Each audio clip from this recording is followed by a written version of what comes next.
Well, I've got to say, coming down these stairs and memories come flooding back. I look out that corridor to the right and, well, that was where the pie warmer was. What a popular spot that turned out to be. And straight ahead, the master of the commercials, the king of the marshmallows, dear old Uncle Doug, in his own little corner of the studio. It wasn't always that quiet though, because next to him invariably was Jack and Lou firing up for an argument on the panel. In the meantime, they were keeping their eyes covered because the chips would be flying from the wood chop. The cyclists were in another corner warming up. Dear old Bobby Davis, well, he was just looking for anyone to have an argument with. It didn't matter who it was or what sport they were from. And then there was Sam, usually seen scurrying away like a little squirrel before winter with his goodies and hiding them just outside the studio. Boy, if the walls of this studio could talk, they'd be chatting for a long, long time.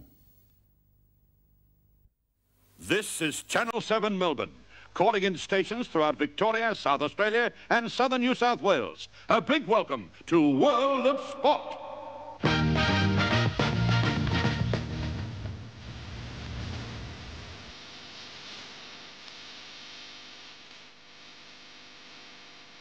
Football presents the House of Stoush.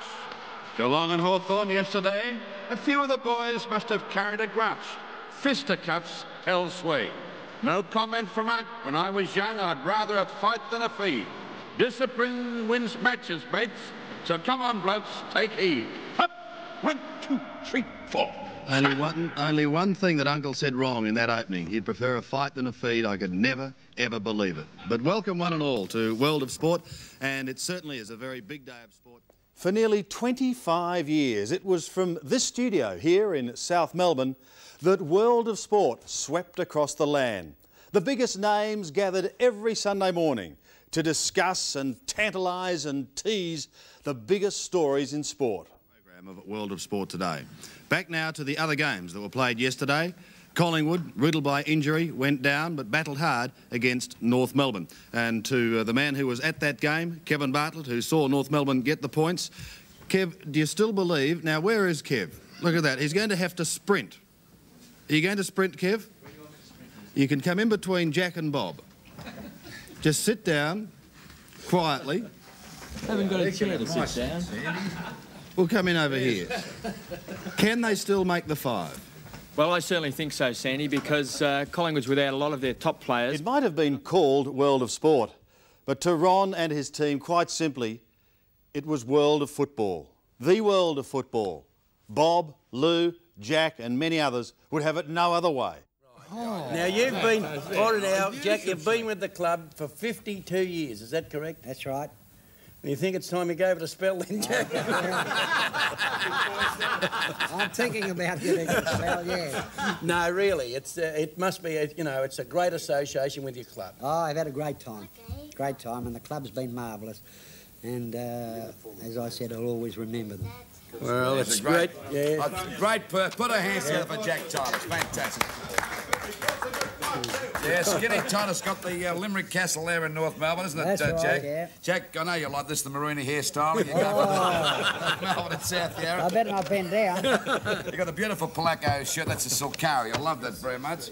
And an Adidas bag. You can carry the bottles out when you get them in after hours and no worries at all. And a beautiful Magnum champagne. I don't put that on tomorrow at the bar. Thomas Hardy Grand Reserve champagne. I know you don't use a...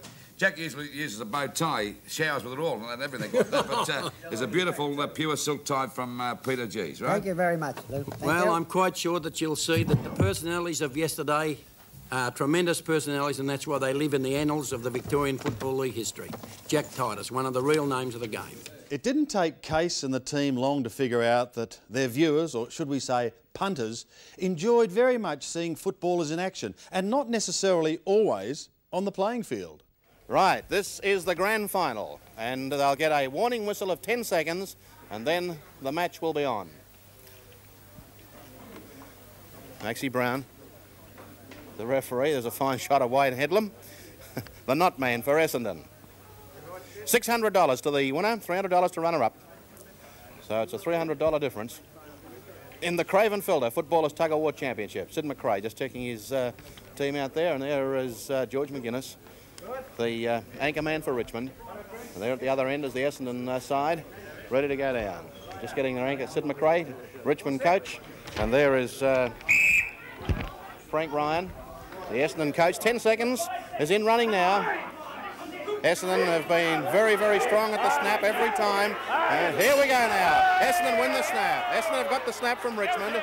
Now, can Essendon hold on to the snap? Winning the snap from Richmond. The $600 grand final of the Craven Filter Footballers Tug of War Championship. Richmond and Essendon. Richmond down. They're talking with the Essendon anchorman, Ian Stevenson, telling him how far Essendon are in front. Richmond are fighting back, however, in the first 30 seconds. Losing the snap, Richmond are really fighting back. There is Richmond's Eric Moore, giving it everything he's got. Frank Ryan having a look at the indicator as we go up to the halfway mark. Still Richmond fighting to get back the advantage they lost at the snap. Billy Barrett.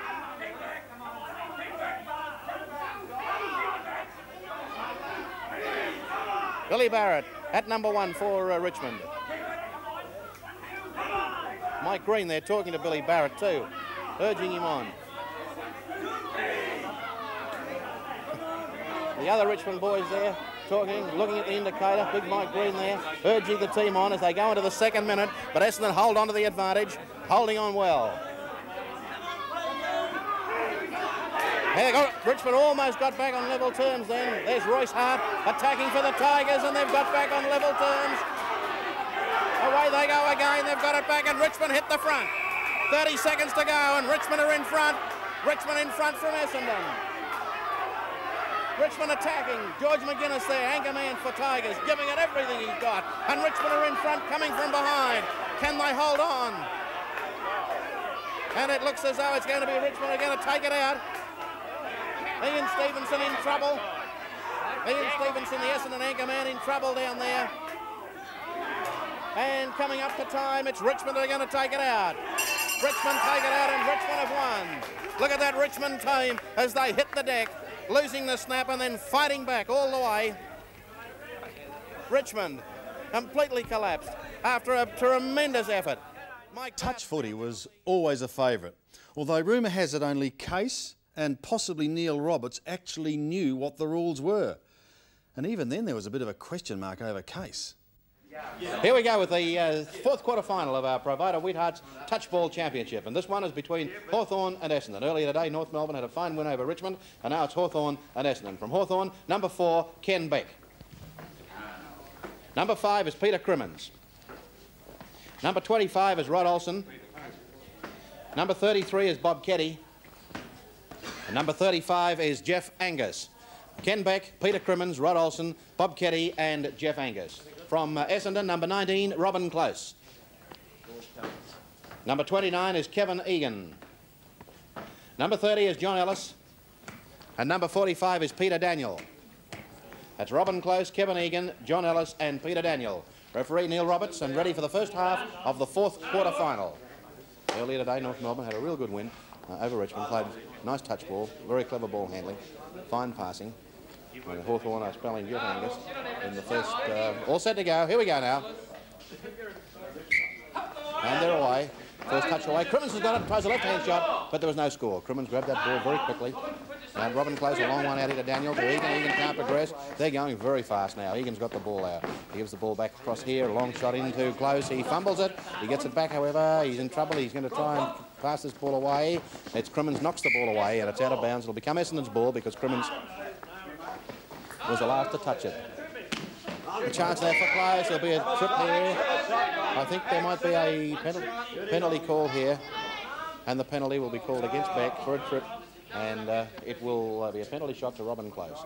Robin Close now takes in and shoots, and it's 1 point only. First score, Essendon lead Hawthorn, 1-0. Rod Olsen out to Keddy. Keddy with the ball, gets the ball back here to Crimmins. Crimmins, it'll be against Crimmins for trying to push through there. Penalty is called against Crimmins, and the penalty shot will be taken for Essendon by John Ellis. Ellis with the ball, his left-handed shot. No score. 1-0. The Handball Championship was one that really did stand the test of time. Each week they'd line up the contestants at that end of the studio and they'd fire at a target right behind me here.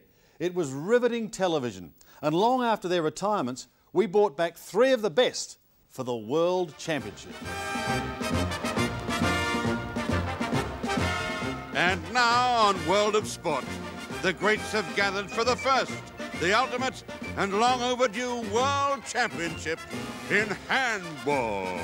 Yes, when these guys were players, they set some enormous scores in the finals each year, and we thought that it would be fitting for our 25th birthday show to invite 3 of the greatest competitors in our handball championship to come back to show us the techniques that put them right on top when they were players. And I refer to Ron Barassi, the current Melbourne coach, Barry Cable, the current North Melbourne coach, and accepting an invitation to come back from Western Australia, one of the all-time greats in the Victorian Football League, as he was in the Western Australian League. Welcome back, Graham Farmer.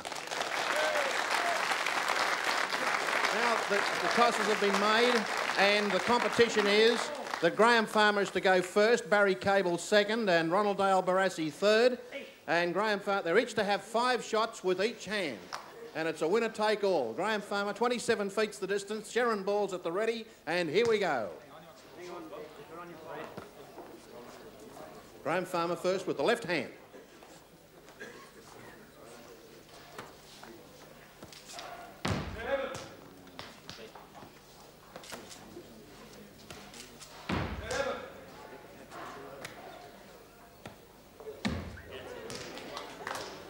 .24, 34,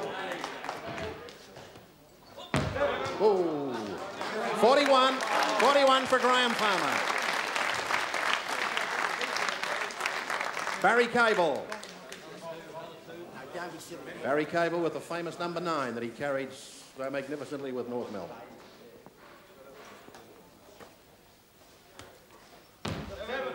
Seven. 14. 21. 28.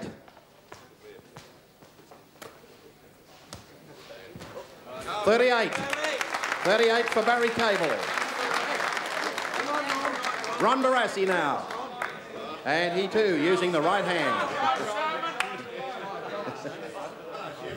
With the famous 31.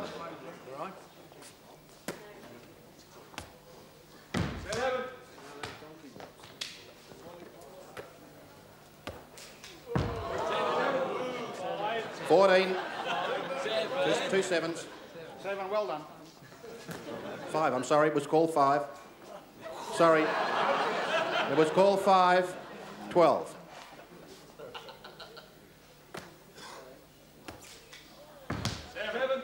19.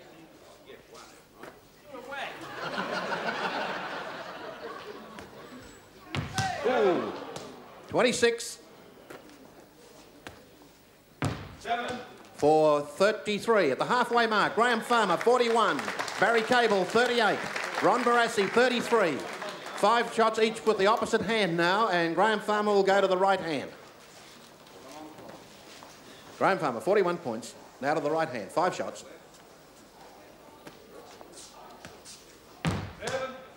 48.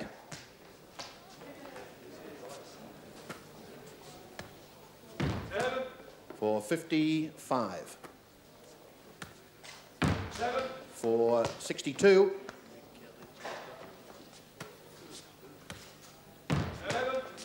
69.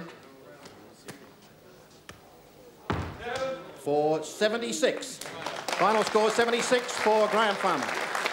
Barry Cable now. Barry goes to the left hand. Footballs, please.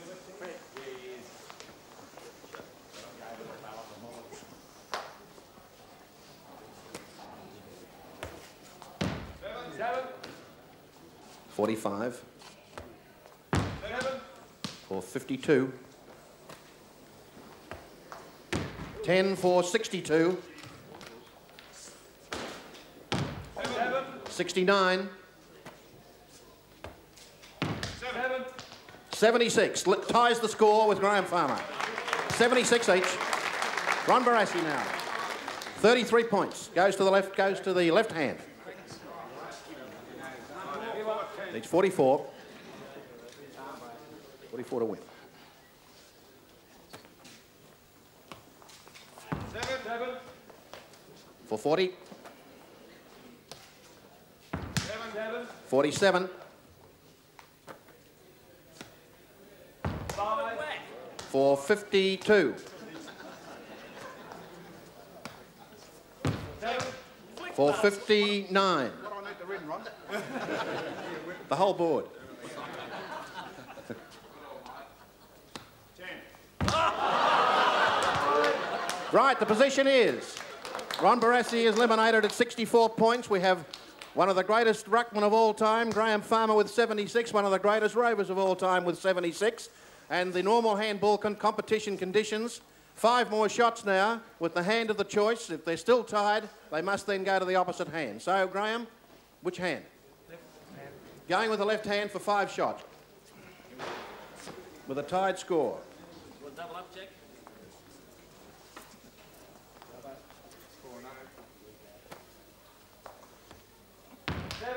7.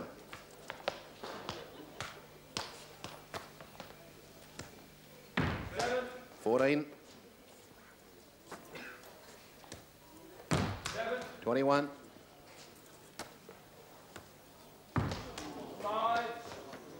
26. For 33. Barry Cable now. Which hand? Left hand.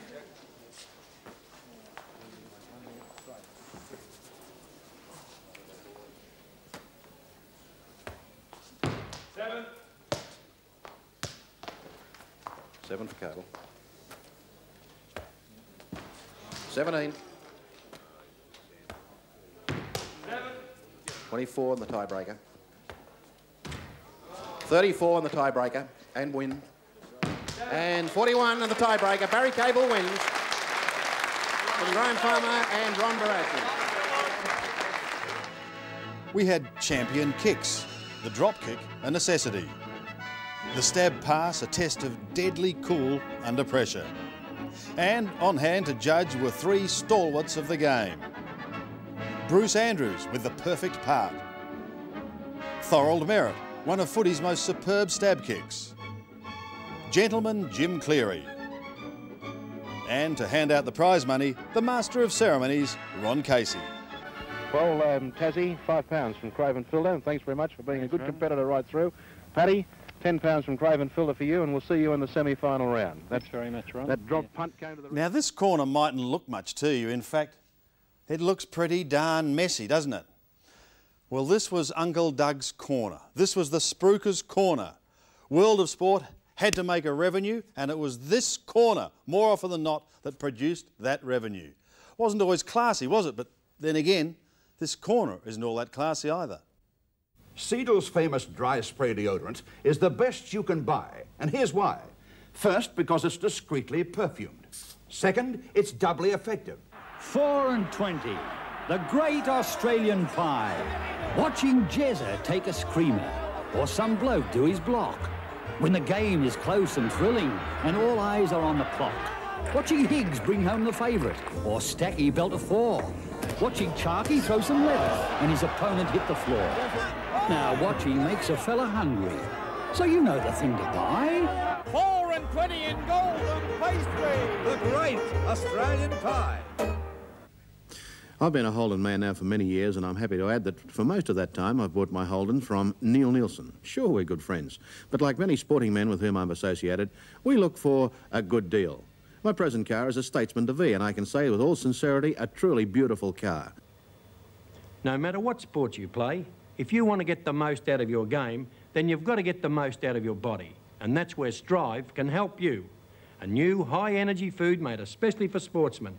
Strive gives you extra reserves of energy because it contains a balanced combination of carbohydrates, proteins, vitamins and minerals. It mixes easily in water, unlike other energy foods.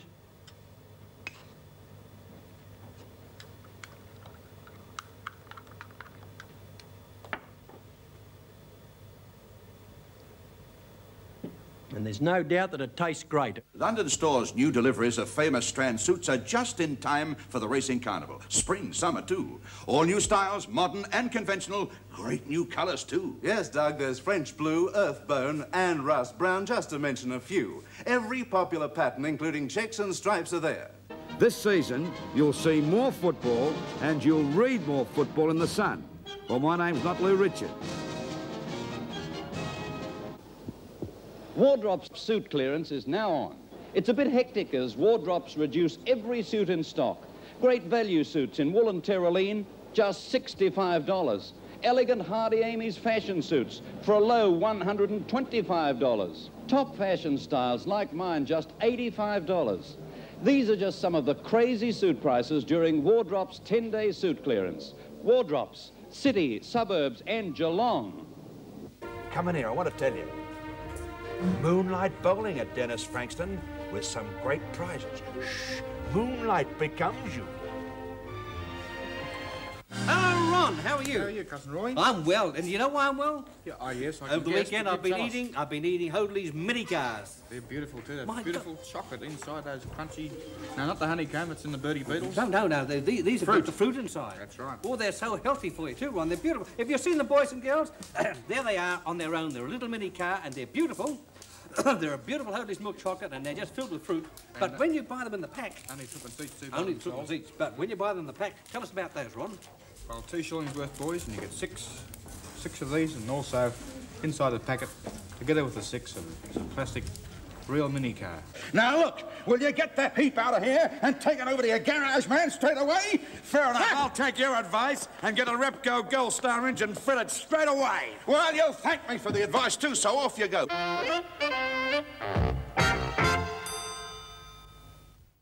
Looking back on the program now, I still wonder sometimes how World of Sport actually got to air. You think about a baptism of fire. You think about organised chaos. World of Sport was certainly both of those. It was one of the few programs that could be some 12 minutes late after only 10 minutes on air. It was extraordinary. 25 years, and I don't think there was a week went by where something didn't go amiss. But that, you see, was one of the key successes to World of Sport. That is what people loved. The Handball Championship, sponsored by Sport. And today we come to a semi-final of the Spalding Handball Championship. John Byrne of North Melbourne, Peter Morrison of South Melbourne, Doug Wade tossing. Peter's won the toss. Yes. And he'll elect to go first with the left hand, is it, Peter? All right, well, let's take this message while we're getting underway, and then we'll be back with the Spalding Handball semi-final. Well, we can't go because we haven't got any balls. And the soccer scene, Fred Villiers. Well, we'll get... Well, no, here's Fred. He's just been out bouncing the ball. Where is he? Here, Fred. Thanks very much. Right. Well, the story in the soccer scene is simply this, that Southampton are desperately trying to win their way into Division 1, and yesterday they had a thrashing 5-0 win over Blackburn Rovers. Well, it's good to be back. Obviously, things have happened since I've been away for a couple of weeks. However... Yes, it is. Things have changed a bit, Ron. Good on you, darling.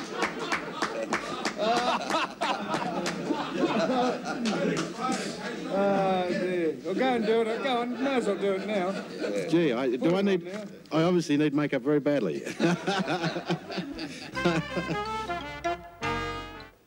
Well, we've had just a little bit of trouble at the moment. The machine has jammed with the trots in it. And so I think we'll show you the cards. Let's have a look at the cards of all results on the program anyway for the trotting last. No, we're right. We've got it working. Here it is. Well, we're happy now to say that Ricky Quaid is available to be spoken to, and he's with Bobby Skilton up in Sydney. Well, from the moment the Sydney Swans decided to move to Sydney, there has been nothing but... And we'll be back with him in just a moment. Isn't it amazing? Actually, what we did, we told Bobby to hurry it up, and he just went a little too quickly. I think I'm on. And in fact, we still have Miss Australia with us in Leanne Koch and Leanne Dick, I should say. And Leanne, it's going to be very interesting to, we come to the stage now, and that is, I guess, fashions on the field. And we're looking at some of the best dressed ladies that we can find here in Mount Gambier. And I think what we might do is have a look at one or two of them now, and individually we'll just see exactly what they're wearing. Boxing was one of Case's real passions. At one stage, he signed a deal with American promoter Don King. You know, Don with the electrified hair? Well, that particular signing produced one of the truly great mismatches in the ring. The question is, can he fight? He was 35-0 8 years ago as an amateur. We know he's big, we know he's strong, and Frank Garcia has got all he can handle with this huge guy.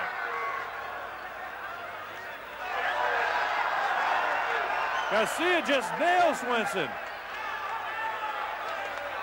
Nailed him again. Swenson could be in trouble already. He's hit, and he's nailed, and down he goes. The count is up to 5. He'll take the standing 8 count. Well, that answers some questions for you. He's a big, strong guy, but he can't take a shot.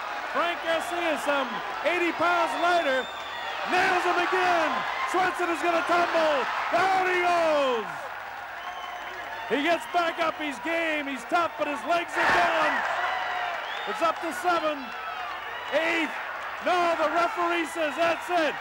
He cannot continue. His eyes were not clear, and the Jeep is suddenly stopped by Frank Garcia. A first-round knockout. Not intimidated at all in a professional debut. Frank Garcia, who we hardly had time to tell you about him at all, but what a big first-round knockout win for Frank Garcia. And while they would carry the big bloke back to the dressing room, we could also look back on some of the other golden moments from boxing and world of sport. What a combination it turned out to be. Think of the young stars, the young dynamos, like, of course, our very own Lionel Rose. Up on your way down, when you're blue and all alone, when the glamour starts to bore you, come on back where you belong. You may be their pride and joy, but they'll find another toy, then they'll take away your crown. Pick me up on your way down. When Ron Casey passed away earlier this year, people looked back on an extraordinary television career. And perhaps the interview that turned out to be his signature interview was the one he conducted with the great Rocky Marciano here in these studios back in 1966. Time to introduce our John Brown Sports Star of the day, and we're leaving football for this week, and we're going to introduce to you one of the great personalities of the world of sport. I refer to Rocky Marciano. Rocky Marciano, as a professional boxer, fought 49 times. He was never beaten. He won 43 fights by knockout. He won the world title in 1952. He defended it 6 times and retired undefeated. We're very happy to say welcome to World of Sport to Rocky Marciano. And in just one moment, we'll be speaking with our John Brown Sports Star, Rocky Marciano. Well, Rocky, it's great to have you here at World of Sport. And as you can see, all the fans here enjoy having a champion with them here in the studio. There's the champions of all sport here in Melbourne, and we're very happy to have another one from America now to say hello to us throughout Victoria. Thank you, Ron. Rocky, how do you feel about the result of the heavyweight title fight this morning? Cassius Clay stopping Brian London in only 3 rounds. Well, it was expected. Really, this was not a fight of importance. I think it's what Cassius Clay himself calls the Bum of the Month Club. He's keeping quite busy, trying to get as many fights as he can before going in the Army, and that I'm sure will happen. And so it was no surprise to me because back in '59, May of '59, Floyd Patterson, then the heavyweight champion of the world, made easy work of Brian London. And at that time, the American press at least didn't give Brian any kind of credit for anything in boxing. He has not been thought of very much as a heavyweight contender or as of a heavyweight fighter. And in my book, the match should have never been made. How do you rate Cassius Clay? At this time, I rate Clay, of course, the best in the country, in the world. as a heavyweight fighter. I don't really know how good he is. He has never been hit on the chin with a good punch. He's been able to get away from punches extremely well. In fact, I believe this is his greatest asset, getting away from punches, as he did in the Cooper fight. Cooper couldn't hardly hit him. And although it was a fair fight to watch, of course, Cooper didn't hit him once good, and Clay then went on to cut his eye and win the fight. And Clay, all of Clay's fights, he's never been really outstanding. He has had a couple of fights with Sonny Liston that are kind of question mark, dubious. He didn't show real well in them because perhaps he didn't have a chance to show real well with not a good opponent in there. I think it's going to take a good opponent to show just how good Cassius Clay is.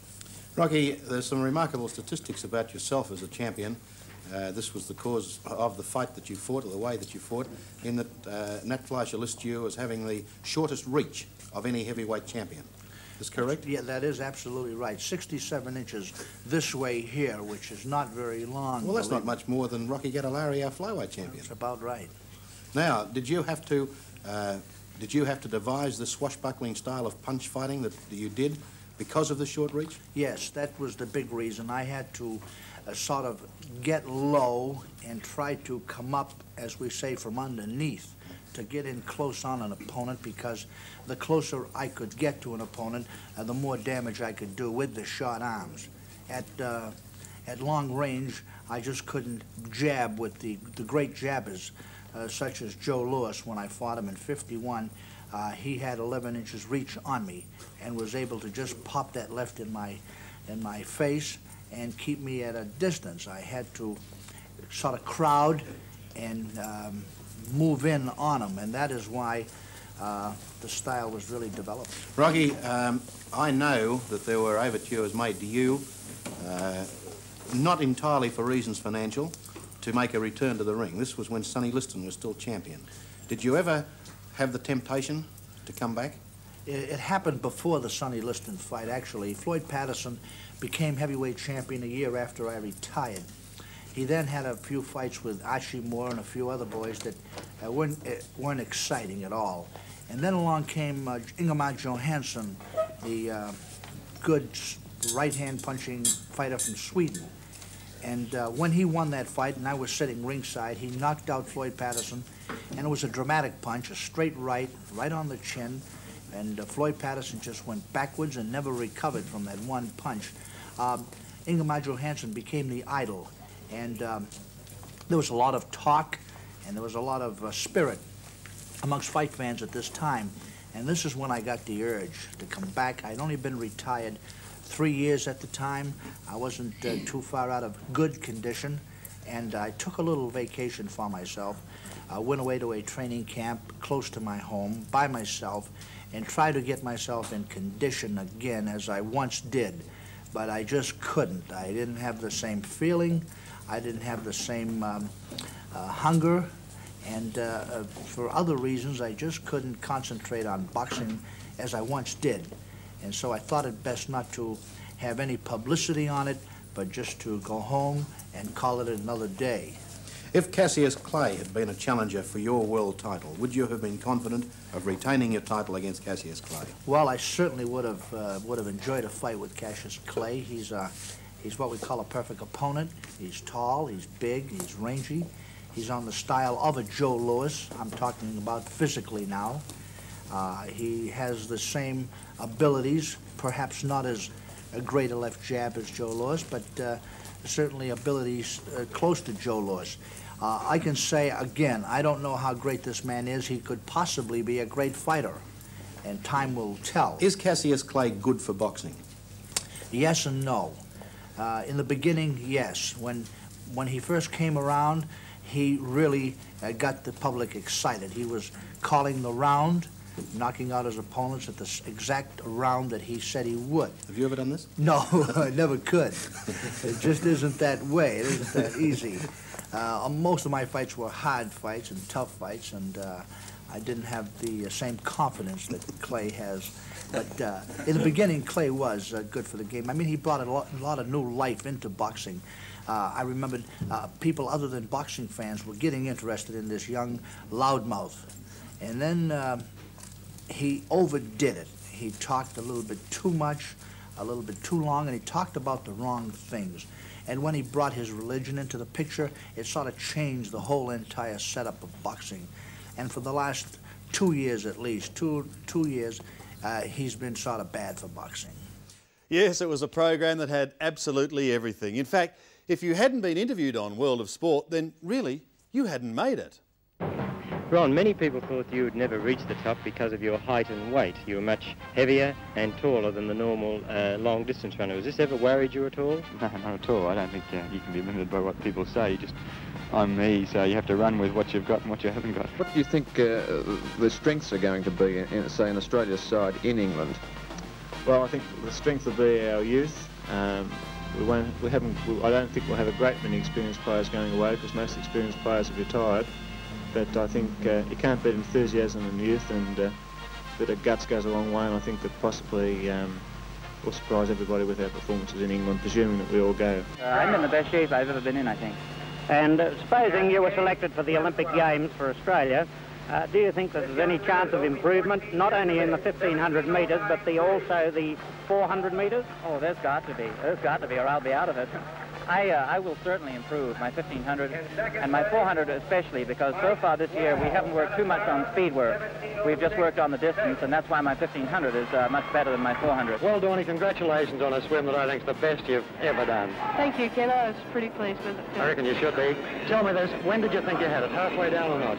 Well, not in the first lap, Ken. I felt that I was pretty, I wasn't as far in front of it as I hoped to be, and I bucked my turn up. I got caught in a little crack on the wall there, but going back, when I hit the rough water, I felt as though I was just going through it, and I started to put on a bit more speed there, and when I hit the rough water, I felt, well, this was going to slow me up, but it didn't. I just seemed to go right through it. Nothing slowed you up tonight, kid.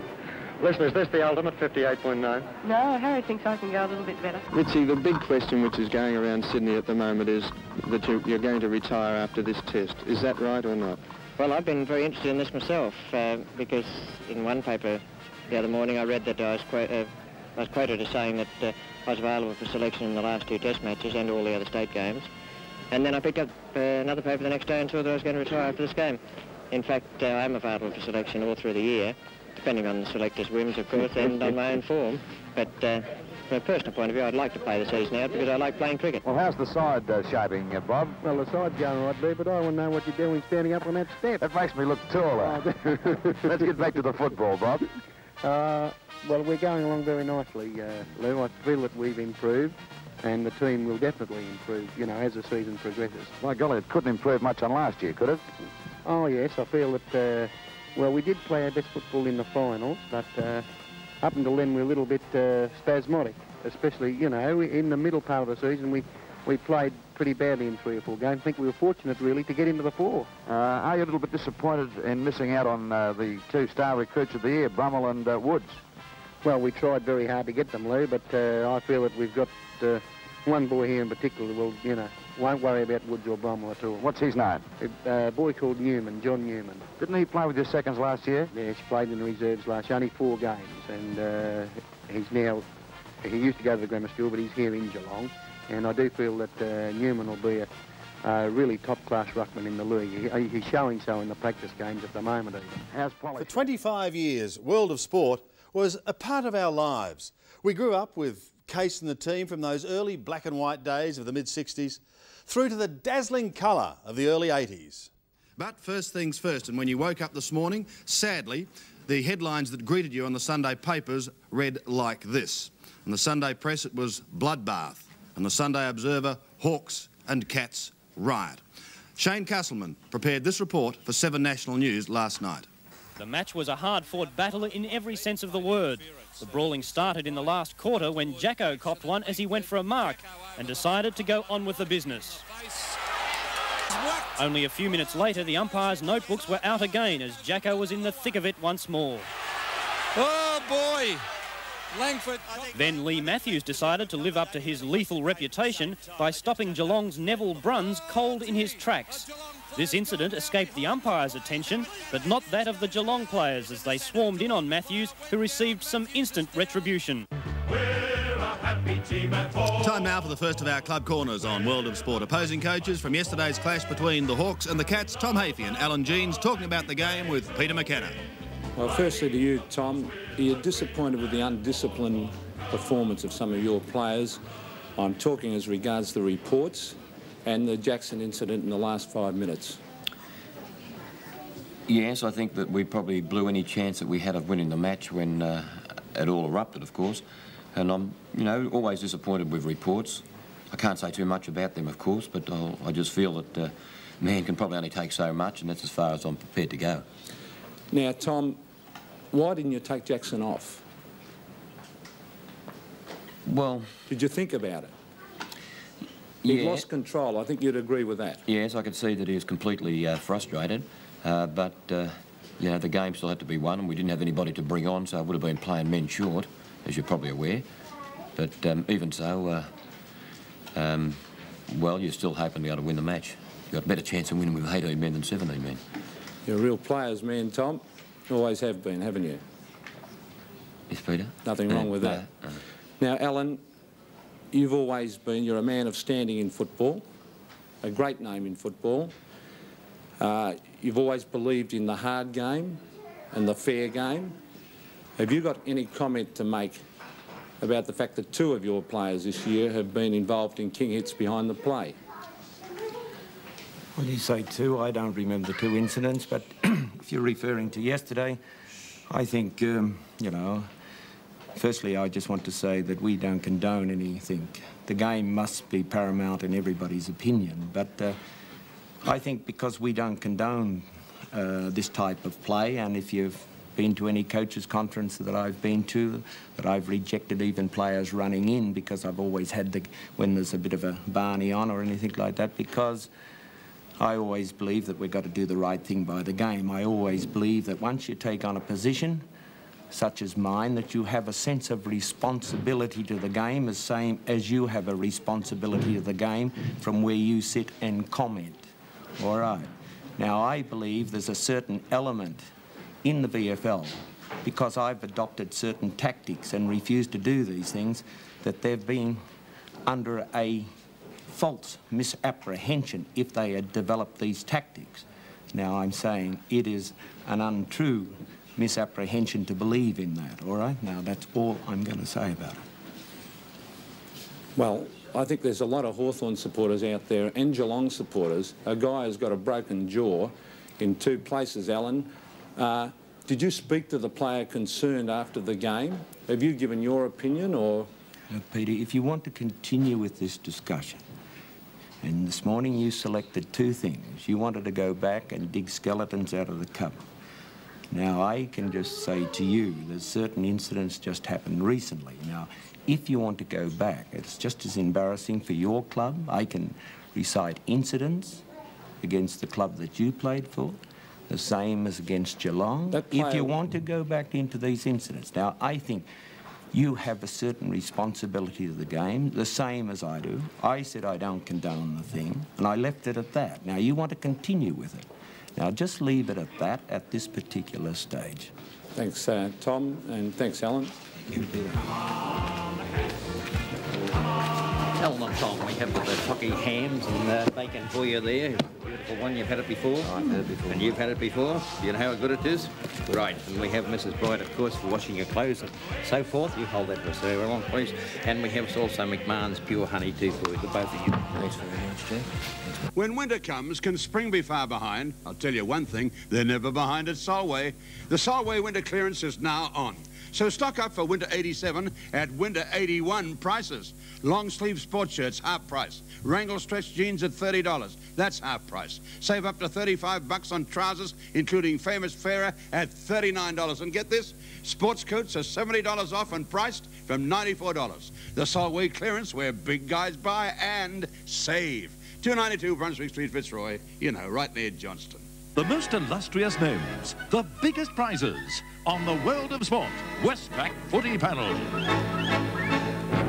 Welcome once again to Crackers Keenan, who's with us. Kevin Bartlett, Peter McKenna, Sam Newman, the effervescent Bob Davis, and Jack Dyer. They did try very hard again. There were 6 goals up, Bob. Yes, and a few of the other teams were... there've been plenty of instances where teams have been 6 and 7 goals up. It's not just to be levelled at the Geelong Football Club. It's been the pattern of Geelong. I watched them against Fitzroy. I saw them against Collingwood. They were 7 points down with a real chance, and they got cleaned up by over 10 goals, and they kicked 1 goal in the second half. It is amazing how a lot of the teams nowadays seem to all fall into the same trap, that if suddenly a team gets a run on, it is impossible for them to break the run. They needed the experience of Hardy down on that back line. I can see Mick's point of trying to get him up into the play, the way he plays loosely, but definitely plays his best football in defence. I'd agree with you on that. Cracker. Sam, a nice, slow question for you. North Melbourne beat Footscray, and they're in there with a chance. Can they go right on? They've got the 2 Cracker boys back. Their team pattern, what about that? Can they keep on going? Well, a nice, slow answer for you, Yeah, Crackers. right. Don't ask don't hypothetical want to questions that you all. know can't be answered. Go on. Pardon? Do you reckon they can make it? Well, of course they can make it. I mean, these are hypothetical questions that you ask every week, and we give the same answers every week. While they're playing and they're statistically possible that they can get in, they may make it. And then again, they may not. We all learnt to duck with the punches at World of Sport, especially when Colin Long was around with his 7-iron. There were golf balls flying everywhere. It's time for today's golf clinic with Colin Long. My buddy is Alan Hyle, the professional from the Morak Golf Club, which he tells me is out near Nunawading area. You conned me at one stage. I said Morak, and you said it was out near Frankston, you villain. Alan, you've been teaching a lot out there. You've got a log cabin pro shop, they tell me. Yeah, good nice deal. spot, Colin, yes. Okay, now you teach a lot. A lot of lessons, Yes. a lot of paying customers out there. What's one of the biggest problems you can help me and all the rest of the golfers? Will you have a go? I'd like to, Colin, thank you. Well, firstly, as we all know, much of a golf swing is well known in various positions, of course. It's well known, of course, where the club should be at the top of the backswing. There's plenty of evidence of that, plenty of films and literature written on what positions it should be. And because it's a static position that photographs well, very few people are in any doubt as to where they should be at the end of their backswing. Okay, hit a ball for us, Alan. We'll look at what's particularly Alan's, the top of his backswing for the correct position. Okay? Oh, I take it. You don't need a backswing. You just plonk the club up there. All right. Point number 2. Logically and likewise at the end of the follow-through, being a similar static position there, most people know quite fully where they should be, how much weight should be on the left side, etc., how the importance of keeping the hands high. Let's have a look at the swing of Alan Hyle, and we'll watch particularly the follow-through and the finishing position. You're hitting the ball extremely nicely. Well, that's okay, but right in the middle of that... If you weren't ducking golf balls in the studio, then you were certainly ducking chips. Yes, the O'Toole family were taking over the studio because it was time for the wood chop. Watch the eyes for the chips.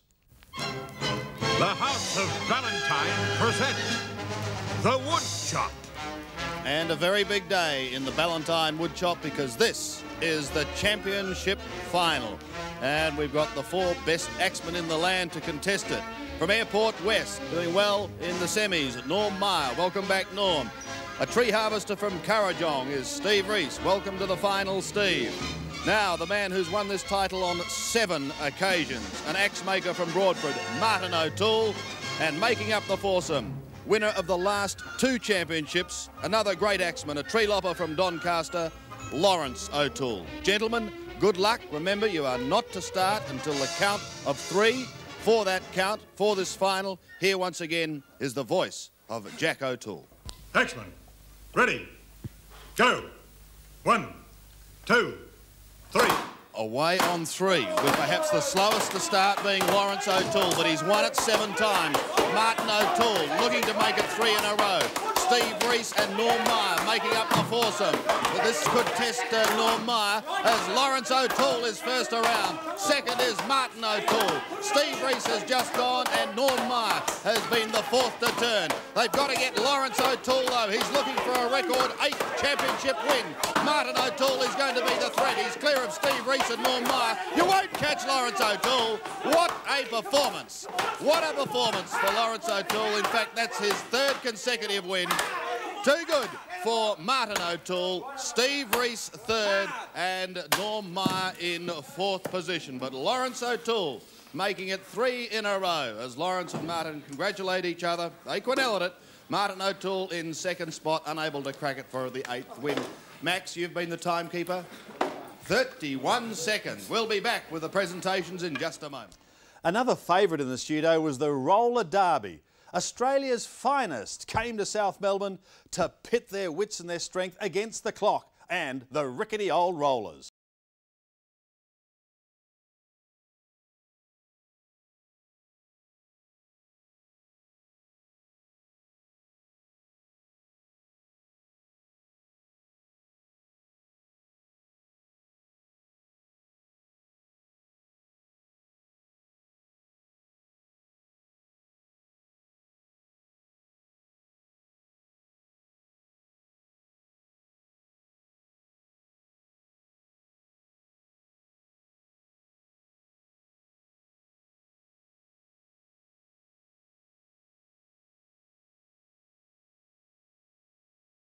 Racing in just 1 moment. So if you're looking for a new Holden, you put Neil Nilsson high on your shopping list. Neil and Ross Nilsson in Berwick and only Berwick. Well, just getting ready now. There's Keith Oliver just adjusting his toe clip on the left there. His opponent Hilton Clark ready to go. And they're going to be very quick. There he is, ex-Olympian. And there's Keith Oliver, and they're racing the grand final for $200, first prize, and they're locked together at the start. Oliver very slightly in the lead from Hilton Clark and the first 220. But they're going very quick.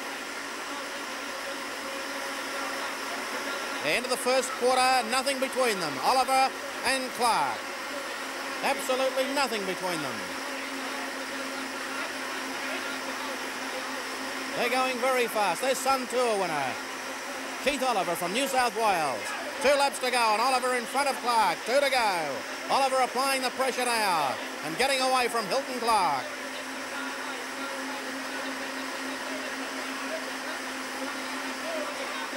Oliver in front. Bell lap, 1 to go.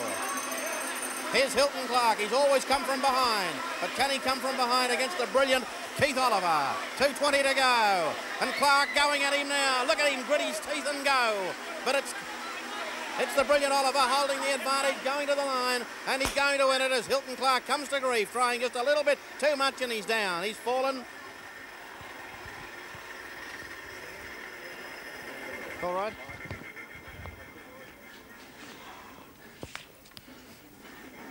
Okay. Yeah. All right. All clear. 4.5. The fastest ever, 1 minute 4.5 seconds. A new fastest time by Keith Oliver, the winner of the Marchants Roller Cycling Championship. 1 minute 4.5 seconds. A really tremendous ride, Keith. Thanks very much, Ross. Congratulations, it was a beauty. Mr. Alan Smith. Bill Collins was a producer's dream. Bill was also a producer's nightmare. He was known as the accurate one. And I can tell you one thing, having worked in the studio with him, his timing was always impeccable. The Caulfield Cup story incorporating the Sportsman of the Week. Yesterday at Caulfield, the 1967 Caulfield Cup got underway. The race this year was worth $40,000 in prize money, a $1,000 Gold Cup, and a crackerjack field of Australia's best stayers. 20 of them in all went to the post on a sunshiny day and the track in fast condition at the heat. Favourite for the race, Tobin Bronze at 5 to 1. He'd been favourite last year, looked the winner a furlong out, but just hadn't seen the distance. This year, 9 stone 10, barrier 16, and one of Australia's top jockeys and most favoured jockeys, Jim Johnson, in the saddle. 10 minutes to starting time, the candidates parade down the race and come to the mounting yard. Betting was big, as it has been right through the carnival. Many horses backed for fortunes in the event. Red-handed, General Command from Sydney, and there's Tobin Bronze leading them out onto the track, getting a pat from Jim Johnson. And in about 5 minutes, he's going to come back to one of the most sensational scenes ever seen on a racecourse. Boarhead followed him out, a previous winner, and there's Terrific, the New Zealand challenger for the big event. Gala Crest, one of Victoria's top chances. The parade going down to the start, 62,000 people in attendance. All vantage points taken as it comes on to cup time. The first 2 furlongs, because of inquiries, are prohibited by the stewards, and when they went out of the straight, Limit was the leader in the cup. A Roman Consul running second on the outside of Great Exploits. Pad the Way is fourth in the white cap. Then on the inside is Terrific. They're followed by Datus. Tobin Bronze in the white cap and spots is 3 wide, but he's about to get into a good position, although he's still pulling a little bit at this stage. Future is just behind him on the fence. Past the mile and up to the 7, and Limit is in front in a slowly run cup, about 1.5 lengths to Great Exploits and Roman Consul on his outside. Pad the Way in the box seat, and now Tobin Bronze is starting to get into a good position, running 6th and 1 out from the fence. Terrific on the inside of him, and they were followed then by Future, Garson, Fullman, Stella Bell, Sunhaven, Boarhead, Faround, Faleur, Avenium. Red-handed back near the tail of the field at this stage, and General Command and Massalam are the last 2 with Regal Crest. Over the hill and nearing the 5, and Limit still clear. Led 1.5 lengths here to Roman Consul. A head away on the fence then is Great Exploits. 1.5 lengths to Pad the Way. Now Tobin Bronze is starting to ease around the outside of Terrific and Datus. Future looking for a run. Garson coming into the picture from Stella Bell. Gala Crest further back in the field. Sunhaven taken away from the fence, and General Command and Massalam are still near the rear. 3.5 to go in the cup, and Limit in front. Roman Consul challenging, and now Tobin Bronze and Garson are moving up on the outside. Pad the Way following them through. Stella Bell looking for a run. Great Exploits going backwards, causing a bit of havoc. Terrific in trouble near the rails, followed by Future, and then Sunhaven and Red-handed wending his way through the field. On the turn, Tobin Bronze has raced up the Limit, and they straighten together, followed by Pad the Way in 3rd placing. Garson on the outside from Future, and Red-handed coming into the picture from Terrific, who's in trouble. In the straight in slow motion, Tobin Bronze kicked away. 1.5 lengths to Limit in the white cap. Pad the Way. Garson on his outside, Red-handed getting wound up, and then Future behind him and Gala Crest. Inside the furlong, and Tobin Bronze still clear. Red-handed looks the only danger. He's starting to flash down the outside. Pad the Way and Garson fighting on, but with 50 yards to go, Johnson riding confidently hands and heels, and Tobin Bronze, the favourite, wins the cup by a neck to Red-handed. Garson 3rd from Pad the Way, and then Future. Number 1, Tobin Bronze is in frame, and the crowd goes wild. A fantastic reception by the huge crowd, whether they back Tobin or not. And there it is, $1,000 worth of Gold Cup. Jim Johnson doffs his cap, comes back to scale with the clerk of the course after winning the Caulfield Cup of 1967. Tobin Bronze, 9 stone 10 from barrier 16 and 5-1 favourite. Following him is Red-handed, then Garson, Pad the Way 4th, and Future officially 5th in the cup. The lucky owners to be presented with the trophy by Sir Rowan Dellicum. Something very interesting. I don't know whether he looks like a beefsteak pudding or toad in the hole. Which are you, Doug?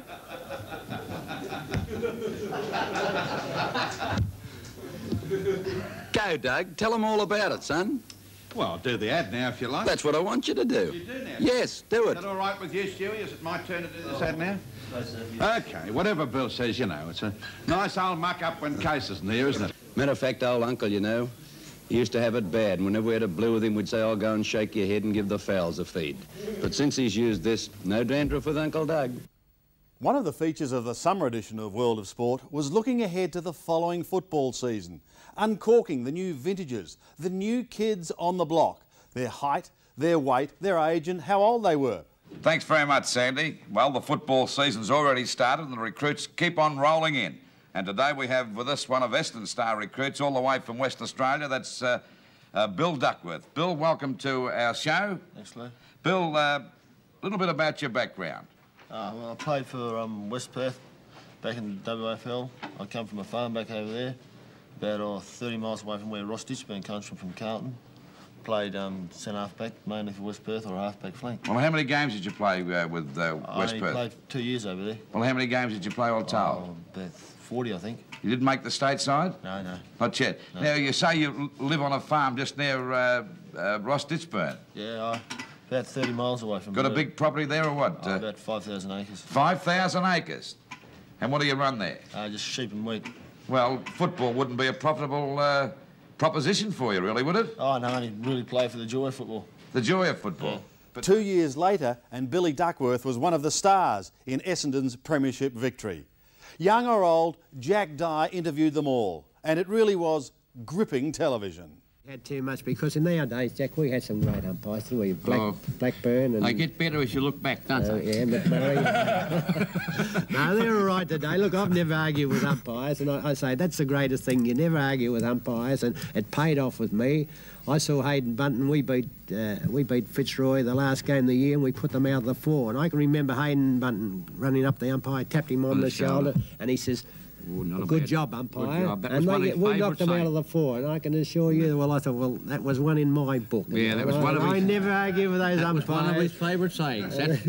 Dick Reynolds, it's lovely to have you here, and as I said before, I'm very sincere when I say one of the greatest footballers that I've ever seen. Anyway, thank you, Jack. You've been great, and I do appreciate for all the years, the fun and the... Well, we used to hate one another, no? Yeah, but you told me if I gave you a push-up, you'd push me up. That's all right. Well, the sport, it's time to Let's Remember Football, and to introduce to you a personality, one of the all-time greats of the game. He retired after the 1937 Grand Final at 36 years of age, after a record then of 306 games. He'd played 18 years and kicked 1,299 goals. Played in 15 semi-finals, 8 finals, 7 grand finals. He'd headed the goal-kicking list 6 times in 27, 26, 27, 28, 29, 30, and again in 37. He'd kicked more than 100 goals in 4 separate seasons. Yes, it's Gordon Coventry, one of the all-time greats of football, one of Collingwood's all-time greats. We read about him in the Herald during the week as Alf Brown wrote the story, Where Are They Now? Well, here he is in World of Sport to talk with Lou and Jack. Gordon, to kick 1,299 goals, it's a tremendous amount of goals to kick, isn't it? Yes. Do you think boys today will ever kick that amount? Blokes like Kekovic and these fellas. Oh, no. I don't know. You don't know? No. You know what he had the cheek to say? We was having an interview. He said, we've found another Gordon Coventry, Kekovic. That was the I didn't know. I didn't most say that, ridiculous Gordon. thing I've heard anyone say, Gordon. Oh, well, he hasn't been playing long, has he? Like, he hasn't got many goals either. Not every segment survived. One that didn't pass the test of time, and I think you'll see why, was the hit parade. Welcome to the World of Sport Hit Parade. World of Sport, World of Sport. Join the happy viewers, the World of Sport. At 12 o'clock on Sundays, it's for me to open up a can and turn to HSV. World of Sport, World of Sport. There's really nothing like it, you'll agree. Ron Casey's in the driver's seat, the soccer's done by Fred, and Uncle Doug's there looking like an unmade bed. World of Sport, World of Sport. The racing and the woodshop you will see. I love the football panel cause they're always on the job. There's Jack and Lou and Bruce and Jim and Neil and Doug and Bob. World of Sport, World of Sport. Each Sunday on HSV. Pick me up on your way down when you're blue and all alone. When the glamour starts to bore you, come on back where you belong. You may be their pride and joy, but they'll find another toy. Then they'll take away your crown. Pick me up on your way down. Bobby Skilton was his name. Bobby Dazzler was his game. Didn't want his name in lights. He never backed down from a fight. Schimmelbusch, Subaru, you are the hope of the white and blue. Schimmelbusch, flying high, you'll put the Roos in the final 5. Schimmelbusch, Subaru, you are the hope of the white and blue. The Adventures of Ronald B. Casey, dinky die tales of a true blue boy, come down from the bush, from Ararat, to team up with Lou, with Uncle and Jack. On Sundays compares everything that's crazy. Introducing Ronald B. Casey.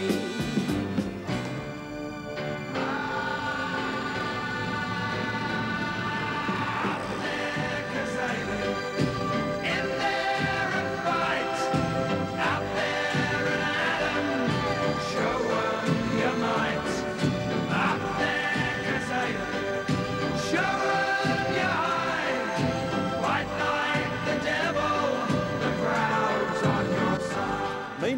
back at the panel. Yes, you guessed it, they're still arguing. The biggest names in football have gathered to analyse our...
One of the prime reasons why they're not winning so much or going so well. Crackers? He was the creator, but he's not creating any longer. Louis, would you dump him and put him in the second? Well, I would never dump Maurice Riel because you don't dump champions, but I think something's got to be done about it because he's not playing well enough. Well, he should be put in the game more. He showed That's in the why last they played him quarter. half forward today, which was ridiculous. They should let him be a ruck rover or a rover. But we're blaming those three guys all the time. He's wearing the famous number 17, Jack, and at the moment he's not living up to it. Bob Davis said that he didn't think Leon Baker would make a great deal of difference to Essendon. And today I believe he performed pretty well once again. Leon Baker is an extremely good player and had to jump on the plane tonight to go back to play for Western Australia on Tuesday.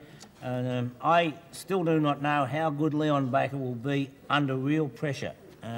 Fitzroy did not apply any pressure today. In a big game. Unfortunately, Leon Baker himself admitted today that he has put in 2 shockers and he is pleased. And real good players do not put in shockers consistently. Now, we haven't heard from Jack Dyer yet. Is that because you're still getting over Richmond, Jack, or what is the problem? Don't worry about Just it, a mate. shock. Right. Bobby, you're talking about there might be a premiership side, but don't you think they do too much work and get nowhere Essendon at the same time? They do muck around a lot, Jack, and I'm talking of some of their so-called stars. Timmy Watson, Merv Nagel, Glenn Hawker. They like to treat it like basketball at times and handball this way, Well, where do you handball that think? Where way. do you think they've improved them, Bob? You've said they're going to be premiers. I didn't say they were going to be premiers, Jack. You I said they're going to be reversed. I didn't say it would be reversed. I said it would be a far different effort than from last year. Mark of the Day is brought to you by Nissan, who proudly present $100 to the World of Sport Mark of the Day. And at the end of season 84, a sensational Nissan Bluebird TRX. Only if you're ready for the World of Sport Mark of the Year. Middle. The play. And let's have a look at some marks now. Firstly from Hawthorn, Michael Tuck. Now Jim Jess of Richmond. Jess, he's got the mark. And there's jumping Jimmy Jess. Falls a bit Michael short. Roach of Richmond. Got his hands, but he's got the mark. Great mark to Roach. Kennedy. For Hawthorn, Robert Dippier Domenico. Forward line. Dippy does it with the one hand. Kickers up Still with Hawthorn, Chris Mew. There he is, the ever reliable Mew. His teammate Peter Curran. Down towards centre wing. Geez, playing a game and a half. Peter Curran. Richmond's John Manton. It's a dangerous one, but Manton's grabbed it. To Windy Hill, Paul van der Haar. Fitzroy's Gary Pert. Good mark. Lovely mark to Gary Pert. Pert from behind. Second one from Gary Pert. Mark to Gary Pert. Michael Reeves of Fitzroy. Hasn't done a bad job, Jack. Hooks it back Simon Madden of Essendon. And a mark should have been paid to Madden. Yes, it will be. And Michael Reeves of Fitzroy. Instead of being in that pack and over the back, a great mark taken by Heading up our panel, Lou Richards. Gentlemen? Not the greatest mark in the world, Bob Davis, but what did you think about the marks there tonight? Well, I thought they were some excellent marks, Lou, and the ones that I picked out were DiPier Domenico, Curran, Van der Haar, Pert, but the last one of Reeves I thought was magnificent. And you, the gentle giant, in your white boots, who do you think was the best mark? Well, I had Michael Tuck and John Manton from Richmond, but I did think Reeves' second mark for Fitzroy was by far the best. Well, who did once you think? again, Sam, you are right, and so are you, Bob. Michael Reeves is our mark of the day, and of course, it was a sensational mark, and he wins the prize from Nissan. Now we see Michael Reeves in action, coming at the back of the pack. Eyes on the ball, falls to the ground heavily, but that's a great mark. And of course, Michael Reeves will be very proud of that one. Here's yet another beauty from Ballantyne. Ballantyne nut and fruit selections. Fruit and nuts, chocolate sultanas, roasted almonds, and roasted peanuts. And they're all richly coated with milk or dark chocolate, genuine Ballantyne chocolate, the very best. There they are, you can see them, and you can buy them. Traditional favourites, Ballantyne nut and fruit selection. Perfect for people who just love the taste of real chocolate. OK then, I think at this stage we might have a little bit of a look at goal of the day and just see who comes up trumps in that one. World of Sport Goal of the Day is proudly presented to you by Midas Muffler Chops. Goes on to the left foot. All right, let's check some of the goals. And first up, Robert DiPier Domenico of Hawthorn. 360 swings in towards goal. It's long and it's good. Great goal, Dippy. His shot goes John straight Kennedy. up in the air, given over the top, and it looks like Kennedy who fires and goal. He is there. He goes short. John over the Kennedy top of again. Kennedy traps it beautifully. Steadies towards goal. It goes over the top and straight through. Another one to the Hawks. Peter Curran also had a good day for Hawthorn. Here's one of his. Long shot at goal, and this will be okay too, I should imagine. Yes, another goal. Under plenty of pressure from Morris. Now Dale Waitman of Richmond. Now Waitman He was can their go top over the scorer top, with the 3. ball in the square. He does go over the top, and at last the Tigers Go back to Russell Green. Russell They're Green just, now, taking it Hawthorn. very easily, Hawthorn, as he has a shot for goal. It's a long kick. It's a beauty. A goal. Oh, how about that for a kick, Sandy? To the Bombers and the Lions, Gary Wilson. Wilson snaps towards goal. It's a nice looking kick from Gary Wilson, and he brings up his first goal. For Essendon, Terry Danaher. Umpire was Coleman, couldn't take it. Picked up by Danaher. Danaher snap. It'll be a great goal. I feel a wonderful goal by Terry Danaher. Back to Barwick again. League leader at the Now moment, across to Bernie Quinlan, is on top of the goal-kicking ladder. towards goal. It's a lovely goal from Bernie Quinlan. It's out to Watson. Now out to Neagle Neagle down from the flank. Forward pocket, a difficult shot at goal. It's going well. It's going close. It's going through.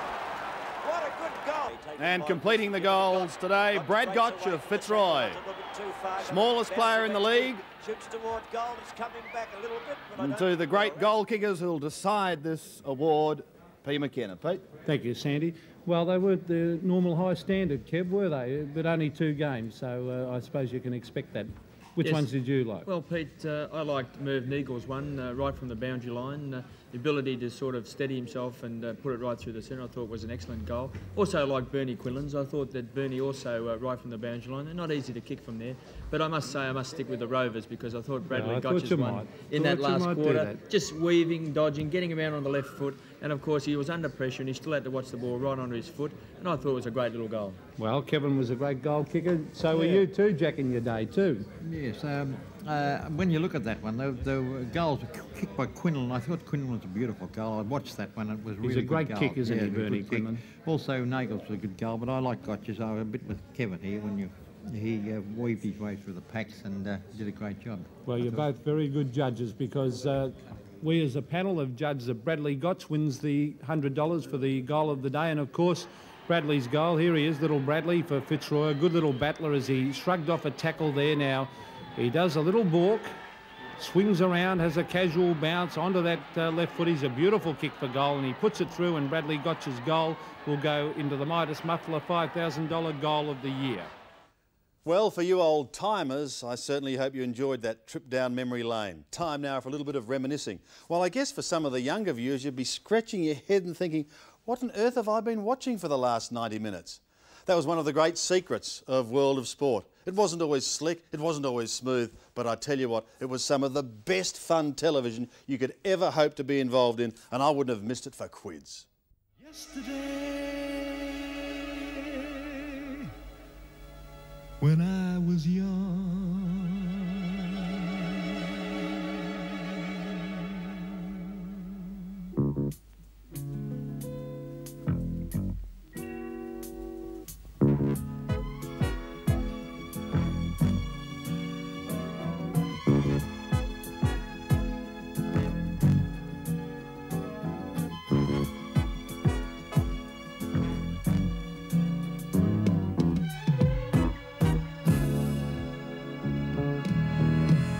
yesterday, when I was young, the taste of life was sweet, like rain upon my tongue.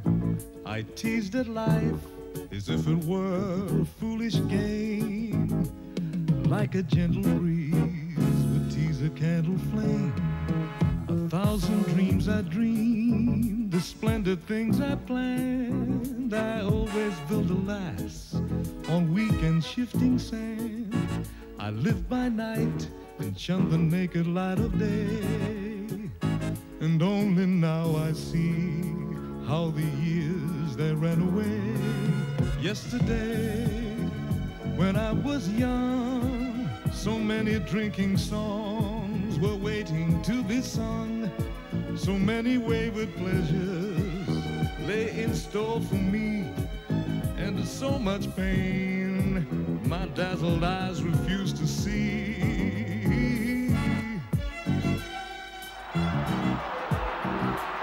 And he's put it through and scores it. Oh, what a spill! Beast goes down!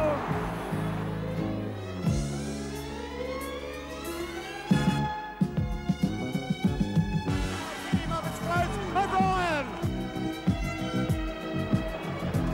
Hawthorn of Premiers for 1983.